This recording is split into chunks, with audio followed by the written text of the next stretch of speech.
to live stream. Then,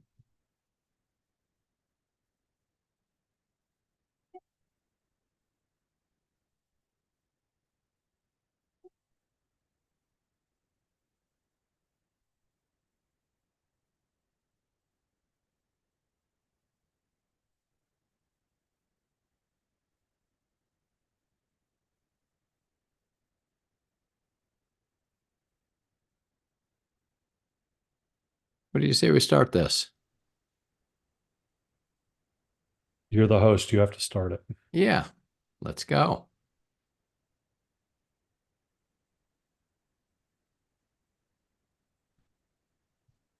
Welcome to Trial Balloon Live. To those of you joining us on Zoom and on YouTube, we have a remarkable Trial Balloon, Political Wire, and Chris Reback's newsletter community. We want to hear from you and for you to hear from each other, especially tonight, debate night. Quick ground rules that we hope all of you will follow. First, please practice good manners. This is meant to be a civil conversation.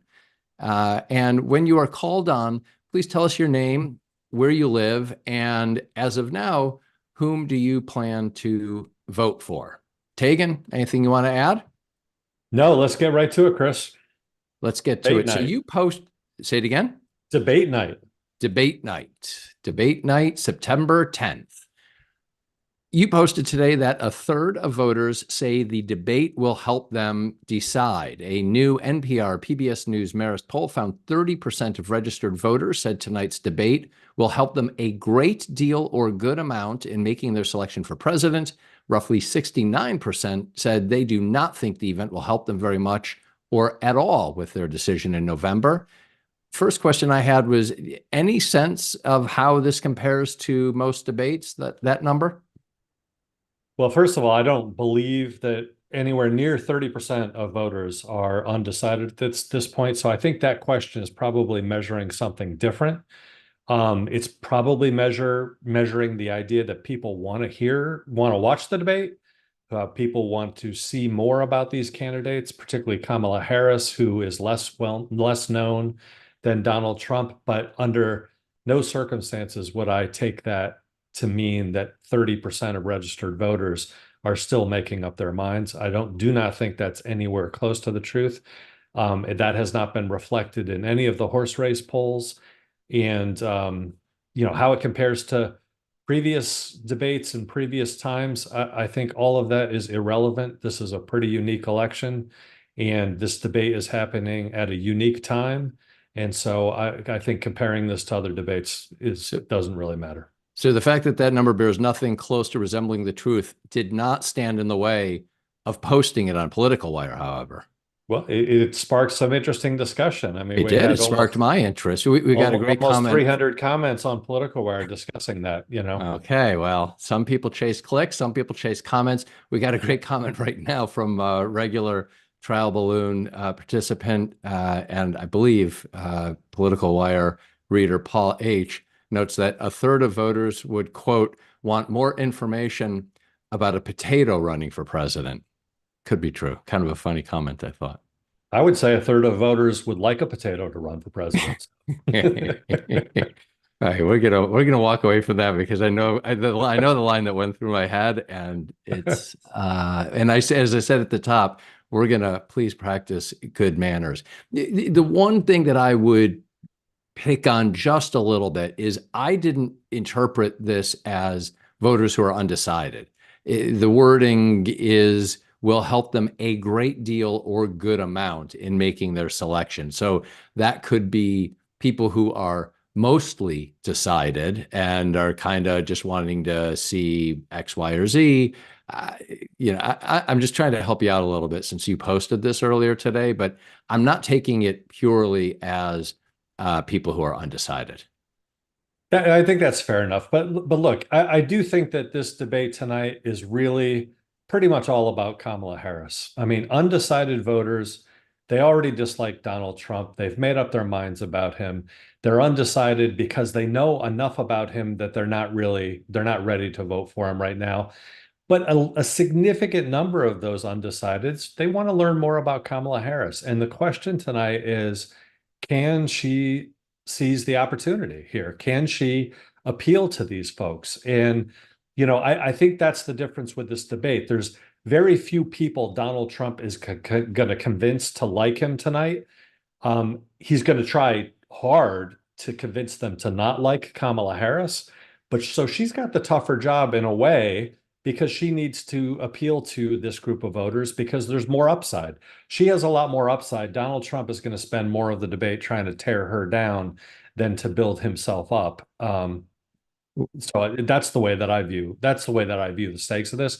So in that sense, that yes, there are voters out there who are, their ears are open. They would like to hear what Kamala Harris has to say. There was the New York Times Sierra poll that was over the weekend that showed Trump in the horse race, 1 point ahead nationally. But what it really showed, in my view, the most important takeaway was that it showed that the majority of voters still felt they didn't know enough about Kamala Harris. And Yes. so that's what this debate's about for her tonight. Donald Trump's going to do his best to define her in the way that he wants to, and so she's got the burden of helping out these voters and providing what they need to make a decision. So we're going to talk about that a lot more. A couple of notes that I want to point out. First, Daniel W. points out that absolutely amazing when you think how much has changed since the last debate just 2 months ago. Which is a bigger event in your mind? Was that first debate a bigger event or this one? Well, in retrospect, it was monumental, right? In retrospect, Joe Biden did exactly what he shouldn't have done, which was to Show which up. was which was to amplify his biggest weakness was the fact that many voters and many Democrats particularly felt that he shouldn't be running for reelection again because he was too old. And unfortunately for him, within 2 minutes of that debate starting, I knew it. Most Political Wire readers knew it. And, we watched it and we watched what happened. And it wasn't a surprise to me that ultimately he had to leave the ticket and that he had to not do this. And so that's what uh, that's the big that was the big point about that debate. On tonight's debate, I think it could be equally big. I mean, I think that so much of what is facing Donald Trump, so much of what faced Joe Biden in that June debate is now facing Donald Trump. I mean, if you watch him since that June debate, you watch the rallies, you watch these 90-minute meandering diatribes, angry, filled with vengeance, all saying all is he says crazier things today than he said 2, 3 months ago. And I think that there's a lot of questions out there by a lot of these undecided voters does he have the mental capacity to be president? And everyone knows that he's got a different personality. Everyone knows that he's like your old time shock jock, right? He says things just to get ratings, so to speak. But I think that I think that the tables have turned in this debate. I think that Donald Trump, if he thinks he can walk in there and just slam Kamala Harris back and forth and think that's not going to hurt him, I think he's going to be mistaken by that. I think that a lot of people are looking at him for you know you know some positivity, which is something that he's not able to show or has not been able to show, certainly not on the campaign stump. So I do think this has the potential to be just as big a debate. Now, I'm not sure what we would do if Donald Trump were to drop out of the race after this debate, but stranger things, Chris. I, uh, I guess, although I'm not sure Stranger Things. That might be the strangest thing if it were to occur. So a couple of notes for folks who are joining in. Send us your questions if you are in the Q&A. If you're in the Zoom, send us questions in the Q&A. I'm going to go to one of them in a moment. And when you do, I may ask you to raise your hand. I will then promote you to a panelist, and if you could then let us know where you live and who you plan to vote for and all of that. A question that I also have wondered about. And I think that this goes to the point that you raised earlier, the amount of people who said in that New York Times CNN poll that they just don't know enough about Kamala Harris. And 92, what was it, 92% say, thanks, we know plenty. We know enough about Trump. We don't need to know more about Donald Trump. Um, Many people, me included, thought that in July and August that Harris was playing things exactly right. She gave motivating speeches. She reinvigorated the despondent Democratic base. She did that, but she spent little time outlining her plans, goals, et cetera. She spent some time, but as we all know, she avoided those one-on-one interviews, the regular press gatherings, et cetera. Again, at the time, I certainly thought it was the right move. The Democratic base desperately needed to be revived. Her numbers were skyrocketing. She looked confident. But then that poll that we just discussed shows that huge numbers of likely voters don't know who she is, what she stands for, what she wants to do. Now, there are a lot of challenges around what people expect from any candidate who is not Donald Trump, and in particular, what they expect of her. Maybe factoring that in, it may or may not be fair. It also may or may not be reality. I think it is reality. Did Kamala Harris play July and August right? Well, it's too early to say, obviously. Will July and August be something we look back towards and say, boy, did she? It's kind of like looking to the vice presidential pick, and you see some polling numbers during the last, month or so that shows that she's not running as strong in Pennsylvania as maybe she should. And will her choice of Tim Walz instead of Josh Shapiro, will that be something people look back on and say, oh God, that was such a mistake? It's way too early to say something like that right now, and so I don't know if she should have done something different. You're obviously not playing to the New York Times Siena poll that came out last weekend. So maybe if she had done more interviews, maybe those polling numbers would be a little bit different, and that more people would think they have an idea of who Kamala Harris is. It's hard to argue with her strategy, though, so far. She's done basically everything right. And I think that obviously this debate is going to the reason it's so Well, let huge me when just you play think devil's of advocate. If she's done everything right, is it right? Is it good? Is it positive for her that whatever percentage that was, I'm forgetting the percentage now, is it 30, 40%, say they don't know enough about her? no, it's over 60. Yeah. Over 60. Okay. So look, I thought she was playing it right. I mean, I thought that that was the right strategy because I thought the most important requirement at that time was to reinvigorate the despondent Democratic base. She absolutely did that. Yet she's got that, big gap right now. I mean, is a debate a place to address the who are you and what do you stand for gap? It's by far the most efficient way. If you think back at the Dana Bash interview on CNN that happened right before the Labor Day weekend, how many people do you think watched that debate, Chris?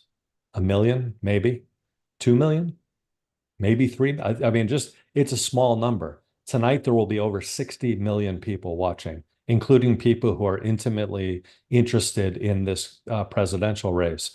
This is by far a better platform than an interview with Dana Bash, which, by the way, journalistically was a terrible interview. I mean, she asked bad questions. I don't think that we learned all that much about Kamala Harris. There was a couple little tidbits that are kind of irrelevant to who she is as a presidential candidate that I thought were interesting, but I didn't learn anything about Kamala Harris in that interview. And it was billed as this, as this first interview and all the rest. I don't think that the Harris campaign does themselves a good service by building up these random interviews as a big thing. I think she should do what she's done, this week, where she goes on a radio show, or what Donald Trump has been doing. He goes on podcasts. I don't think there's any real need to go to a lot of these network television No, I interviews. And understand, but could she have done, should she potentially have done more of that? Nancy B, if you want to, it's crazy. I can see how my camera is swinging back and forth. We're gonna have to fix that for the next time. If you, Nancy B has kind of a question on this, it appears. And so if you want to ask that question, raise your hand, Nancy, and I will uh, promote you. I mean, yes, I agree. I'm not prescribing specifically that it should be, more one-on-one conversations like that, that it has to be network news interviews. I'm just wondering if, that there might have been something more that she could have done. I think that Nancy is in the process of joining us as a panelist. There she is. You can, so if you would unmute Nancy, and if you want to turn your camera on, I think that you have that ability, but go ahead. Stick it to me. She's looking to stick it to me in the question here, Tegan. I can take it. But you're Outstanding. muted still, Nancy. Two against one, Chris. Nancy, are you able to unmute? Otherwise, I'll read your question for you. There we go. So, I got it. You got it. Thanks, Nancy. Okay, go ahead. First of all, where are you call? Where are you? Where do you live? And who do you support going into the debate? I'm in Wilmington, North Carolina, and of course, Kamala Harris. Okay, I thought so by your question. Yeah. Go ahead. Wilmington, home of, I believe, birthplace of Michael Jordan. Yes, we have Michael Jordan Highway here too. Great. I will go drive down that. Go ahead, Nancy. What I was asking is, what else was Kamala supposed to do? She was in a very compressed timeline. She came out running when Joe Biden dropped out.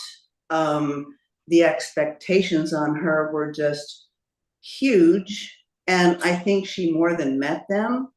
So I'm wondering, what else was she supposed to do in that very compressed timeline to make people know her? That obviously we know that a lot of people who are not us, the political junkies, aren't paying attention. I mean, I knew who Kamala Harris was.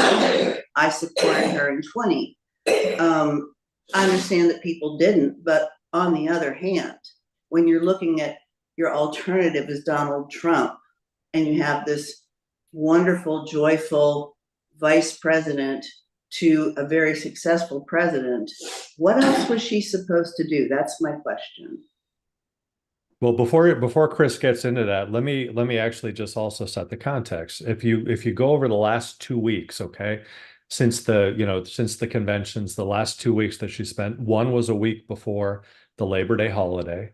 And then the other one, she spent the week mostly in Pittsburgh preparing for this debate tonight, which is, as we said, an opportunity for 60 million people, maybe more, to hear her for the first time. That may prove to be the best thing she could have done with that time. So, Chris, you're on the hot seat. I'm on the hot seat. So to cool down my hot seat, I was among those who absolutely argued that she was doing the right thing. I had, plenty of friends who kept saying to me, "Oh, she can't do an interview. She's not sitting down. She's not doing anything." And I was like, "Why should she? She's killing it. She's bringing together the Democratic Party." I'm like, "Did you see the convention? Do you see what's happening among Democrats?" What do I think now? I guess I think that I underestimated the amount that people didn't necessarily. I think that there is confusion between the way that she presented herself at the convention, which I happen to believe is exactly who she is. I think that she presented her truthful self, her actual self. Obviously, we all know people are comparing that to some of the positions that she took in 2019.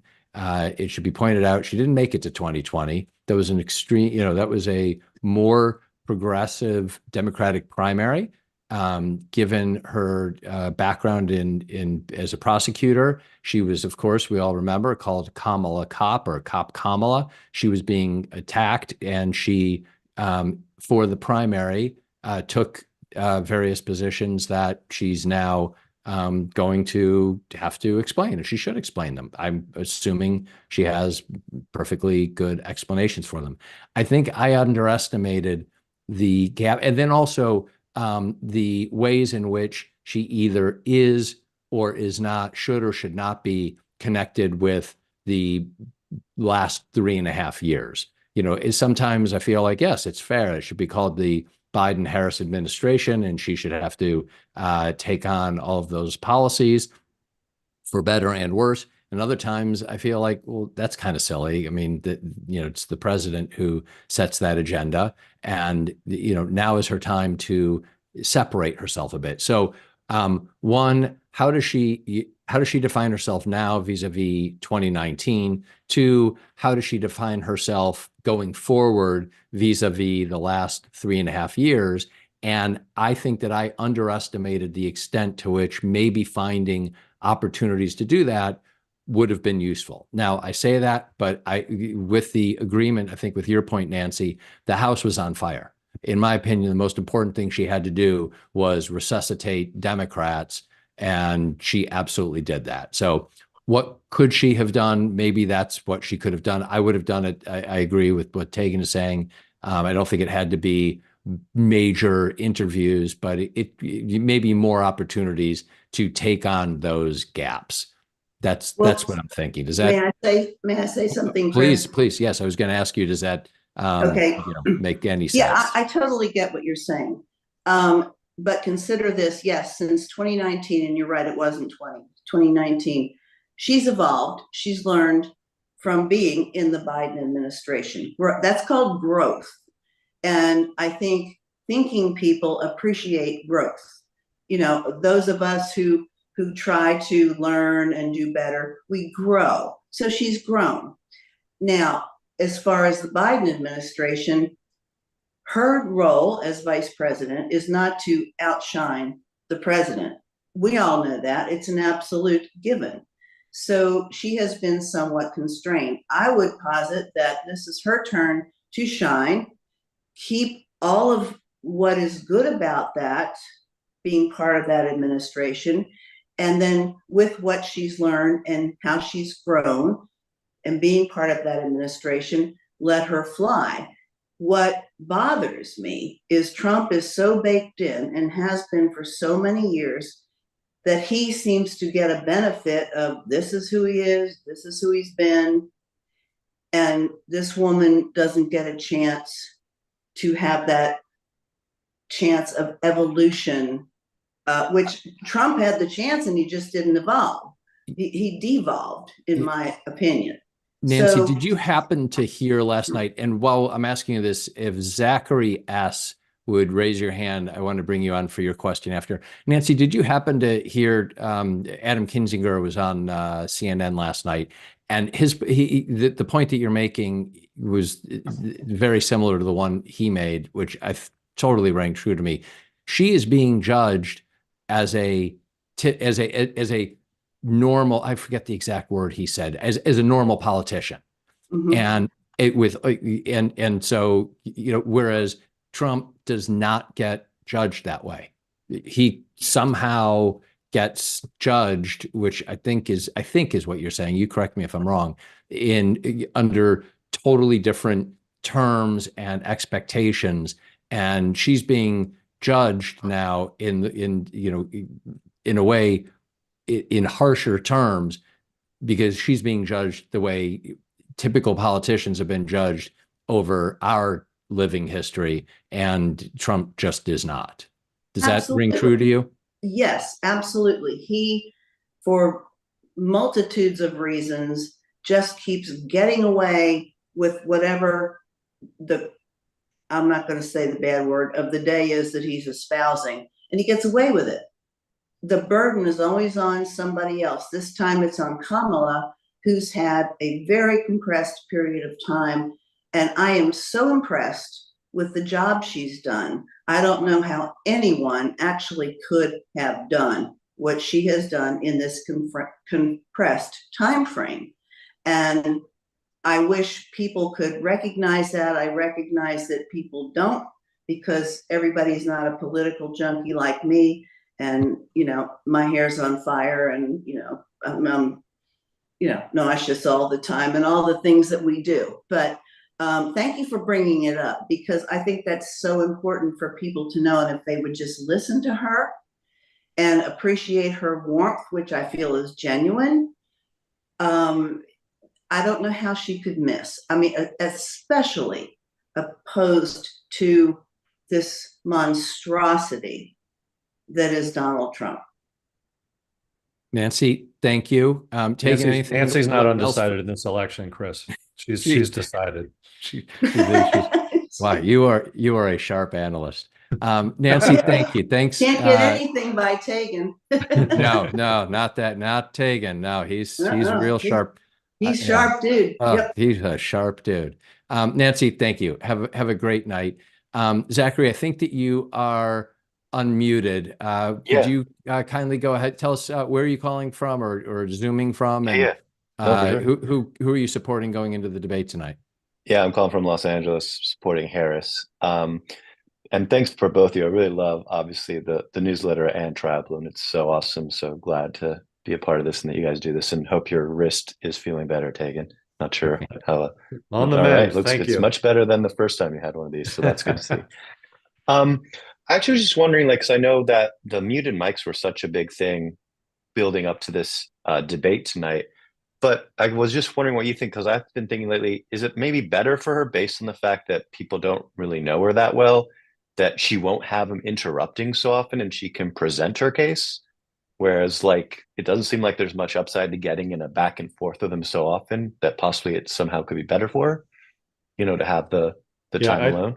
I think that's a fantastic question, because I wrote earlier this week that I actually think she should do what she can to ignore him. I mean, not ignore him entirely. Obviously, what if he goes off and spouts a bunch of lies, but she can use a one sentence dismissal. But then I think she should really take that time before 60 plus million people and say what she wants to say and outline it. And it really does make me think that the Harris campaign knew this, and that this controversy over the mics was really some reverse psychology they were playing on the Trump campaign. The Trump campaign thought that because they had those muted mics, and it's true, because they had those muted mics, it kind of enforced discipline on Donald Trump in the debate with Joe Biden. I actually think that the Harris campaign is better off in this scenario, and that some of that controversy or so-called controversy over the mics may have been manufactured, and it's really just the Harris campaign playing psychological games with the Trump campaign. And most of the coverage of Harris and her debate preparation, all of it, I actually looked through that lens. I think that she has some extremely strong people advising her, people who've gone through many, many national debates like this before. And I wouldn't be surprised if, when the real story of this period is written, that she always wanted muted mics, and that they were just playing with the Trump campaign. The thing that I guess that we learned today that she wanted more than muted mics was the idea she wanted a podium that was more to her size, because of the size difference between her at about, I think she's like 5'5", and Donald Trump, who's stated to be 6'3". And there has rarely been a size difference like that between two candidates. And so she did not want to look small behind a podium. That was one as well. Although I think the size difference is even greater this time. But you had when you have that split screen that we saw in June between with the two candidates, she wants her podium to look to her size. And so if you take a look online and you look at some of the early shots that ABC did of the debate studio tonight, you could see that there's different size podiums. It's really interesting. I think that's something that she wanted. I think it's something she didn't really want to publicize. Although Trump did make some comment that there will be no boxes. She can't stand on any boxes or something. But anyway, when you go back and forth between all of this, I actually agree with you, Zach. I think that the muted mics are probably going to be beneficial to her. They might be beneficial to Trump as well, but I think Kamala Harris has to have the ability to speak without interruption to the American people. Let me ask both of you, in terms of mind games, do either of you care that apparently Kamala Harris is bringing Anthony Scaramucci and Olivia Troy, right? That's her name. Bringing the two of them, two former Trump officials, to the debate. I don't know if this is quite the same thing as what Trump did in 2016 after the Hollywood Access tape, but do either of you care, Tegan or Zachary, that Kamala Harris is doing that? So I don't care in the slightest. What I find most I interesting. mean, do you think it's potentially effective? I don't necessarily. I think it's effective to let Trump know that they're there, just as they ran a commercial over the last 24 hours of former Trump appointees saying that Trump should never be elected president again. He should never be anywhere near the Oval Office. I think that type of thing is effective at getting under Trump's skin. I mean, they ran that commercial, specifically in swing states and in the Mar-a-Lago media market, so that he might be able to see it. But so I do think that that's interesting. But Karen Tumulty from the Washington Post, she texted something earlier, which I found pretty interesting, which was she's in Philadelphia at the debate. There are 1,000 credentialed journalists there, and they are all 6 blocks away from the center where the debate is happening because there's no studio audience. There's nobody who's going to be there to actually witness this. And the so-called spin room afterwards is 6 blocks away from where the action is happening. So I find that the entire thing, I almost think that particularly in this day and age when media companies are having such a hard time, keeping their reporters and keeping their expenses down, I would really question the wisdom of anyone sending their reporter so they can sit in a room 6 blocks away from where the action is, just so they can be spun by the likes of Anthony Scaramucci. It makes no sense to me why you would do that. I think you'd have a much better view of the debate from your living room, like all of us will have. So anyway. Zachary, any quick thoughts on that? Otherwise, I'm going to go to Philip's got a question. But any I thoughts think, from you on? Just continues to be interesting that they're doing this, but I think in the end it's just like looking forward to see what happens. But anything to get under skin, I'm sure they're trying, so that's always good. But thank you both so much. Really appreciate all you do. Thanks, Zachary. Thank you. Thanks for joining. So Philip is leading into your question. Is Trump the kind of person that one can get under his skin? Yeah, I'm sorry, you don't understand the question. Well, your question, I'm anticipating your question about Trump's personality. So I was just segueing off of Zachary saying that they're looking to get under his skin. Is his personality the type of personality that one might be able to get under his skin? Absolutely. Yeah, there would be. Where are you coming in from, Philip? Buffalo. From Buffalo. Excellent. And who are you supporting going into tonight? Harris. Okay. So go ahead. Ask. You put a question in the Q&A. Talk to me. Yes. Well, I'm just puzzled. One thing that puzzles me, there's been 2 institutional failures in this whole thing. And one is the legal system, which has failed the country to bring any kind of resolution to all these legal cases before the election. And Trump's proven to be very, very effective at manipulating that. I can't speak to that. I'm not a lawyer. I'm a clinical psychologist. The man is clearly mentally disordered. I can't understand why it gets overlooked, with the exception of George Conway and a book by some mental health professionals, A Duty to Warn. There's almost no discussion of this. It's as if his behavior doesn't really exist, and it's quite bizarre.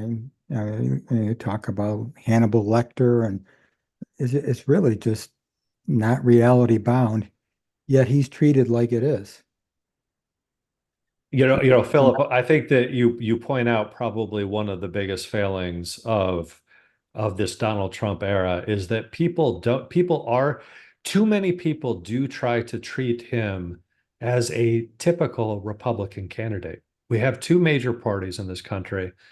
Democrats and the Republicans. In every single election, we have, I mean, I think you can argue no matter what side you're on, we've had decent candidates. We've had decent, mostly men as candidates. We've had a few women who run as well, but they're mostly decent, the ones who get the nomination. This is the first time where Donald Trump, running for president for the third time as the Republican nominee, he's fundamentally not a decent person. And I think we all know that. We do, when we look at our children and who they would grow up to be, we don't see personality traits in Donald Trump that we would want emulated by our children. He does so many things. I referred earlier to him as like the shock jock. I mean, that's not even close to reality. The types of things that he says, when he says over the weekend that he talks about rounding up migrants and deporting them in an action that would be bloody. When he willfully talks about violence as a presidential candidate, when he willfully talks about violence or urges violence in the January 6th insurrection, all of this is outside the bounds. And so I think that the news media needs to stop covering him as this normal type of Republican Democratic candidate. Some years ago, and I've written about this on Political Wire in the past, but some years ago, a very well-known political reporter said, I've noticed something about Political Wire. You've always been down the middle, meaning that I've always been a kind of a nonpartisan site. When Democrats do something ridiculous, I point it out. When Republicans do something ridiculous, I point it out. Kind of equal opportunity there on both sides. But he said, I noticed that there's this slant. This is like about 4 months into Trump's first term, that he called it a slant towards the Democrats. And, I thought about that at some point because it's not what I was trying to do. But when Donald Trump started not playing within the bounds of what American democracy allows, he needed to be called out for that. And he needed to be called out expressly for that.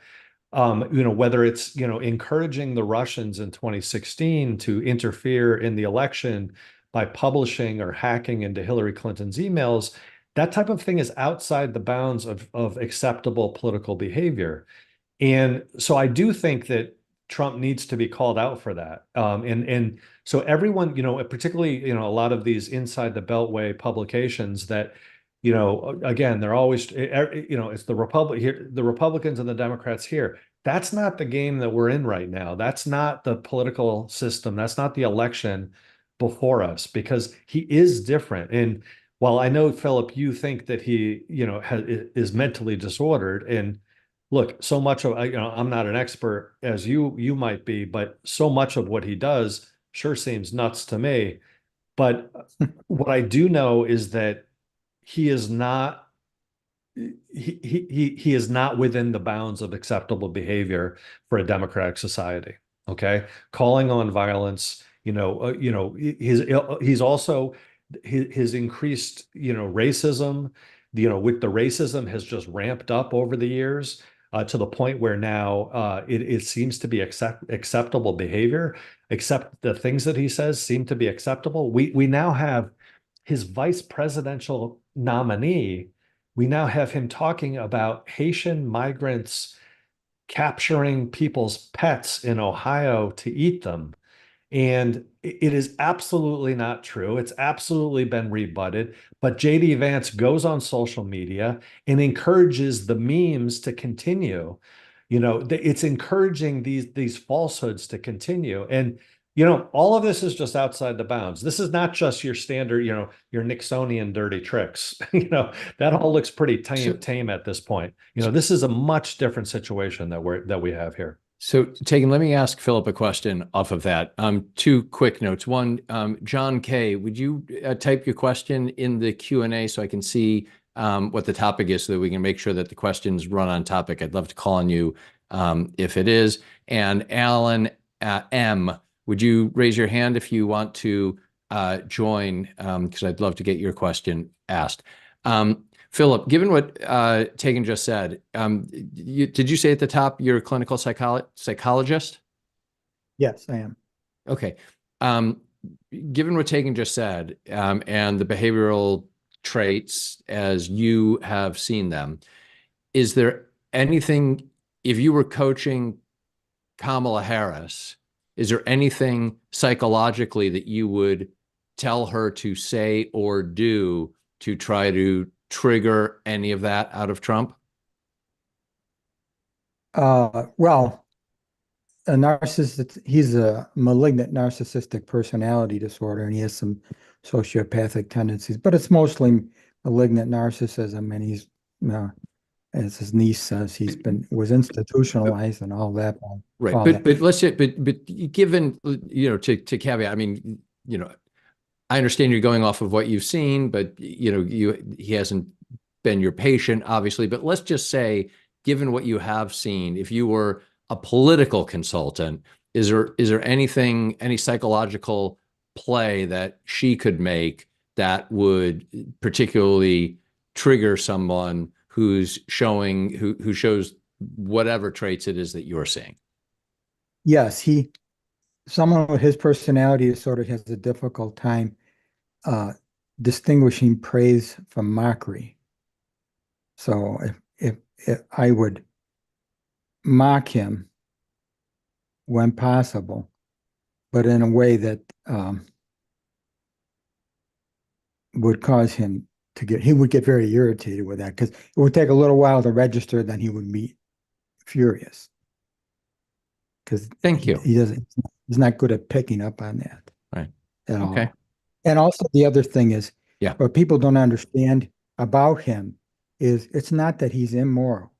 Immoral people, usually past the age of 12 years, they start developing a moral structure, and that can be corrupted. That's immoral.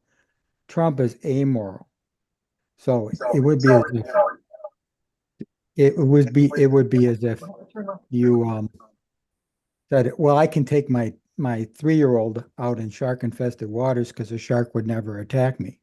A 3-year-old, that's immoral. Well, a shark is immoral. So that's the kind of thing. I think it's just very disappointing to see.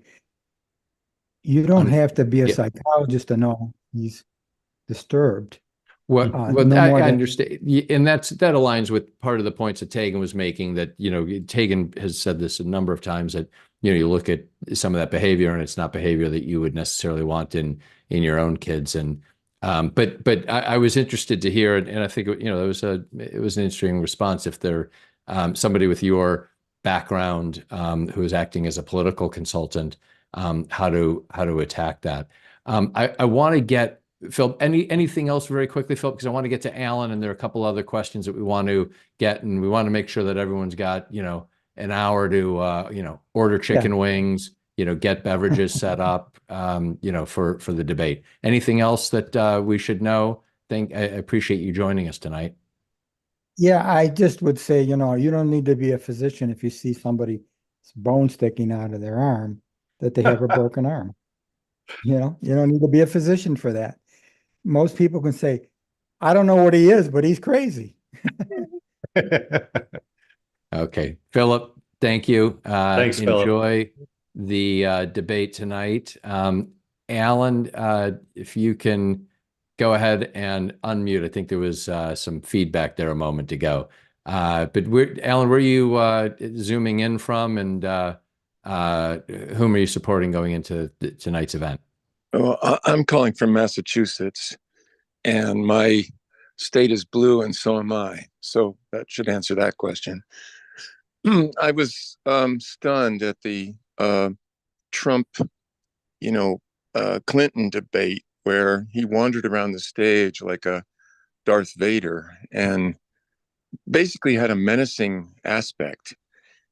And I'm wondering if that has been part of the discussion of the debate rules tonight, that he should stay chained to his lectern for the duration, so that he cannot do that very, very malignant behavior. Do you have any insight on that? And if he does, what should her response be to that negativism? That's all. It's a Thank great you, Alan. It's a great question. I don't think, you know, if you remember that where he was hulking behind Hillary Clinton, that was one of the town hall debates. You know, they had three formats, the, you know, sitting at the table behind the podiums and the town hall.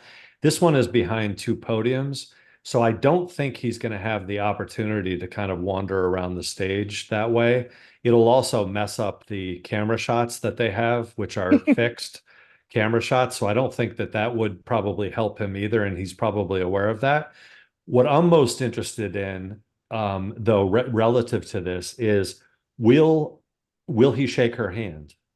You know, he did not shake Biden's hand when he came out on stage. But Biden didn't make a move towards him either. I mean, will either one of them make a move to shake the hand? Yeah, I would bet that Kamala Harris does. I would bet that she does. Whether he does or not. And you think that it's possible that she makes a move, goes over to shake the hand, and he just gives one of those? I don't think he'll be ready for it. Anyway, I don't know what's going to happen, and I'm sure this is. But if Alan is talking about what have they gamed out, I don't think it's so much of Hulk wandering around the stage as Trump wandering around the stage as it is how they're going to deal with that initial handshake. I think or not. It was quite striking to me when at the June debate that Trump did not bother to shake Biden's hands. I'll be watching that. I mean, will I be surprised if they don't shake hands? I won't be surprised in the slightest. But it's also interesting the fact that Harris and Trump have never actually been in the same room together. They've never met before. And so that will be fascinating to me as well.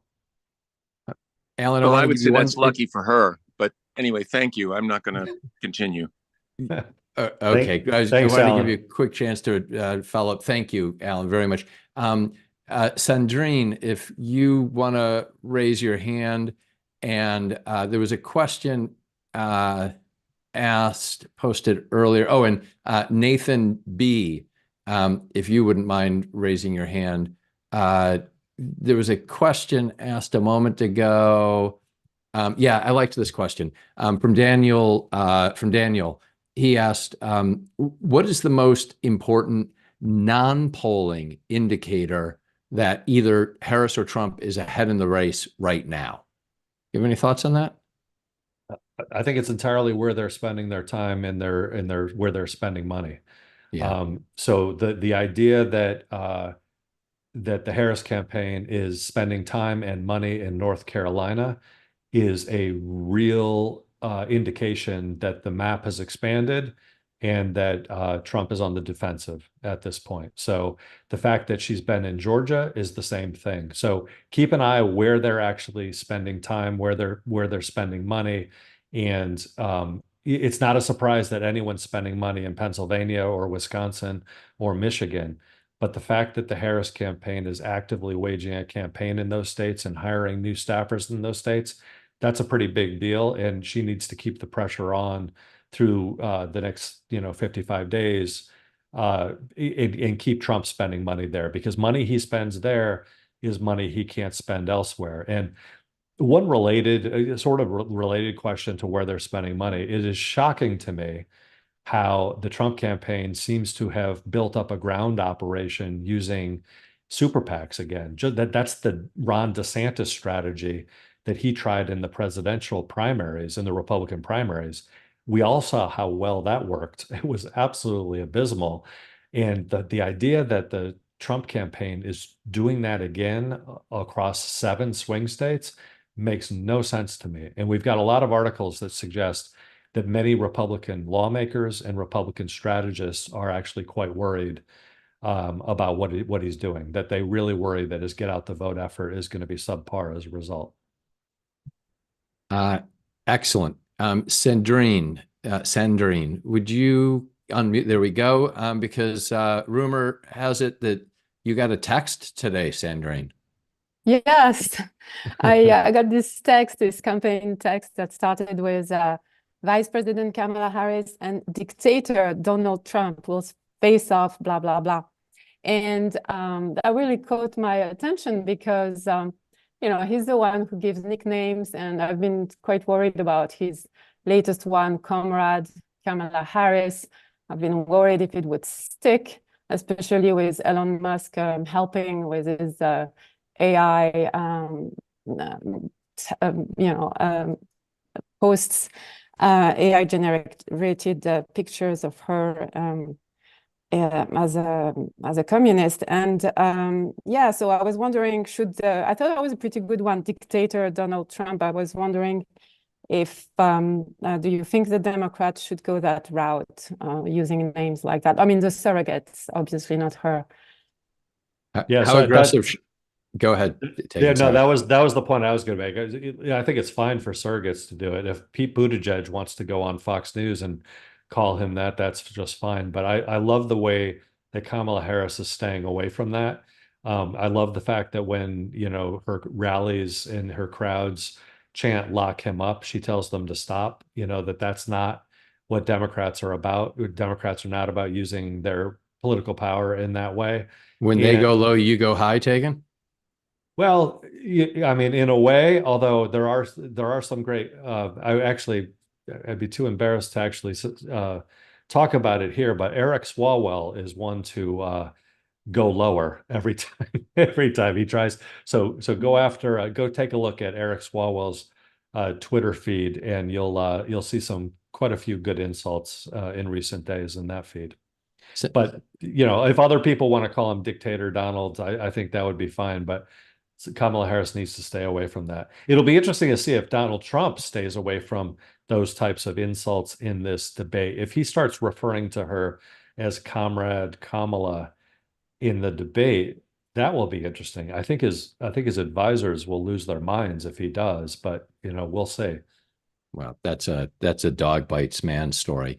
Sandrine, do you think it would go over well if folks started doing that? And I'm wondering as well, with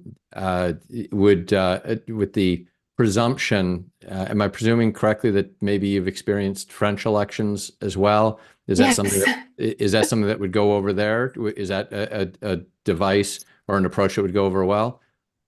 Oh, no, I live in LA. I've been in LA for 30 years, so I'm more accustomed to the U.S. election. So yes, I'm more. So would that play well, do you feel, here? Yes, I have to say I liked it when Michelle Obama said, "When they go low, we go high," back then. But it was 8 years ago, and I liked the new approach during the convention. I liked what Obama did with the crowd size and the gesture. I like that Kamala is using it as an ad. I mean, her group, her team is using it, and I think it's time to punch. We need to punch, and I also I look at the Bulwark, and Tim Miller is like, he wants blood. He wants to feel blood in the. I mean, that's enough. I think we need to. Not her again. I 100% agree. She needs to be the president here. She needs to be presidential and be above the fray, but not far below her. We can just punch back. I don't know. Thank you. Well put. Thanks for joining. I want just very quickly, Jason C. I'd love to close the show with your question. And Sandrine, anything else that you wanted to add? Otherwise, I'm afraid that Nathan's gonna walk away again any moment now. So yeah, no, thank you. Oh, good. Okay. Thank you so much. Thank you. Stay Thank safe you so with much. the Orange County fires and the heat out there, Sandrine. I know you said you were in LA, not Orange County, but there are a lot of fires out there. Yeah, I think thank you. we're all watching that. Nathan, if we see you brought props, Nathan. You got to unmute and give it to me quickly, because I want to get one more question in here, and at 8 o'clock, Tegan gets very hungry. Okay. 8 o'clock Eastern. My question was, it looks like both Texas and Florida in polling right now in the Senate races are within the margin of error. And, Democrats have this perennial hope that this time was going to be different in Texas, and maybe in Florida has been, so far out of out of reach, but this year it looks like it could even be in reach. Two questions really. Do you believe any of that? And would Kamala have any coattails that would bring them over the finish line if she really does? Oh, can you hear me, Tegan? Yeah, I can hear you. Okay, we lost the end of Nathan's question. So faded Nathan out had the there. two-parter. Tegan, if you would answer it quickly, but on that second part as well, we did get a question earlier about some, and it's gone now for some reason, about most important Senate races. Someone did want to hear a little something about Senate races. So ask those two, answer those two if you would, because then I want to get to Jason. Okay, so it seems like every 4 years over the last 20 years, the Texas seems to be within the margin of error, or it's certainly getting closer. Maybe at some point Texas turns blue. I don't think it's going to be this year. Obviously, Ted Cruz is running a Senate race there. He is a very controversial, very unpopular senator among a lot of people. And so all of a sudden, Colin Allred has a shot. Liz Cheney endorsed Allred, actually. So it is, it is possible that maybe a Senate race could flip. I don't see Texas going to Kamala Harris this time around. Florida, however, used to be a swing state. Florida is a really interesting state for all sorts of demographic reasons in terms of who the voters are, what the makeup is of voters, and then also the fact that there is this abortion referendum that is on the ballot in November. So if I were to look at a state that could be a surprise, I'm not willing to say Florida is going to go blue, but the Senate seat might go blue. I do think Rick Scott, who's running for re-election, is a supremely unpopular and a controversial senator. His own Republicans in the U.S. Senate don't like him very much. And I do think that if there was a seat that could flip, it would be that one. Thank you. Nathan, anything, any comment there? You should know that Mike D earlier said Florida more likely than Texas. And Doug B said, thanks, I'm with you with Texas in the silver medal position. So they seem to agree. Nathan, any thoughts on any of that? Yeah, I'm always, every 4 years my hopes get up about Texas. I never had any hopes about Florida in the last several cycles. But this time, because Scott's so unpopular, I'm really keeping my fingers crossed on that one. Okay, we will keep a lookout, and you know what they all say, don't you, Nathan? Beware of an attack Democrat.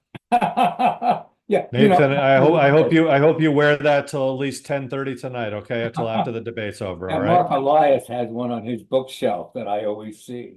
And so I've had this for several years, but I was really glad to see Mark has one too. Nathan, thanks for joining us. Jason, you are our play out music. Ask your question. Where are you calling from or zooming from? And Sure. Thank you for taking this. I'm zooming from Newton, a suburb of Boston, Massachusetts. That's where my sister lives. I like it. It's a good town. I and my wife went to Vassar. Very good. Wow. I've been frustrated over the past 8 years over the lack of anyone within earshot of Trump on a public television or radio or any sort of multimedia, really letting him know what 100 million of us think. And I keep recalling that scene in Billy Madison when Adam Sandler gives an inane response to a question and the moderator says, "That's the stupidest question we've ever heard. All of us are now stupider after having heard it." And it makes me very angry that no one's ever called Trump out in a public stage to something. I think it would almost help break the spell of whatever cult he seems to, the personality that he has. And I'm wondering if you think that Harris in her debate prep has been not necessarily to throw the 100 million of us a bone, which is sort of how I had phrased my, it would make us all feel better. But I do think that it would be something cathartic about it. And I'm wondering if you think going back to the attack dog and perhaps Kamala has a role here in helping sort of quash this cult of personality with just a direct, hopefully somewhat funny, but also biting commentary on his absolute indiscreet, and horrible antics. I think it's a fascinating question. And I do think that they've spent some time thinking about what that could be and what they would do. Whether there's an opportunity for it, we will see soon. The the thing the thing that I thought was effective about Donald Trump and in the June debate and what really worked for him, I think could be turned on him by Harris this time around, which is when Joe Biden had great difficulty trying to get out an answer, and Donald Trump just dismissed it, saying, "I have no idea what he just said." And I do think that Trump is very vulnerable to a similar type response, and I'll bet Harris has practiced something similar, maybe the exact same, because that would be funny for those of That us would be great. who watch both debates. But yeah, there's an awful lot of us out there who would love to have Trump hear what we really think about him. So Thank you, Tegan. I appreciate it. But Thanks, you're not Jason. expecting the full Adam Sandler tagging? I can't say I am, but I do have, before we wrap up, Chris, I have one question for you, which is, what are you going to be eating for dinner tonight before this great debate? Well, we have a couple of different dishes tonight, I believe. I think we've got hamburgers and salad. Oh, outstanding. I think No it's wings. I should have gotten wings. you should have gotten wings. Well, save those for the Super Bowl and What are you having? I think it's going to be pizza, one of your favorite Pizza's foods. good. Yeah, it is. Pizza is one of the main food groups. It is. You can never go wrong with pizza. Jason, thank you for that. Interesting tonight. I think there is between Jason, Sandrine, some of the other comments, there's definitely interest and energy in having on the people who support Kamala Harris in having her show up and really be ready to really sock it to him. So we will see what happens. Thank you to everyone zooming in and joining. If you have any thoughts or things that you'd like to see us do, leave a comment in the best place is probably in the Political Wire, in the trial balloon section, and we can in the post that Tegan put up. We do read those comments, and we really appreciate the positive and the constructively critical. Tegan, anything you've got to say? No, 1 hour left. Let's go watch this debate, Chris. Thank Let's you, go everybody, eat. for joining. Good night.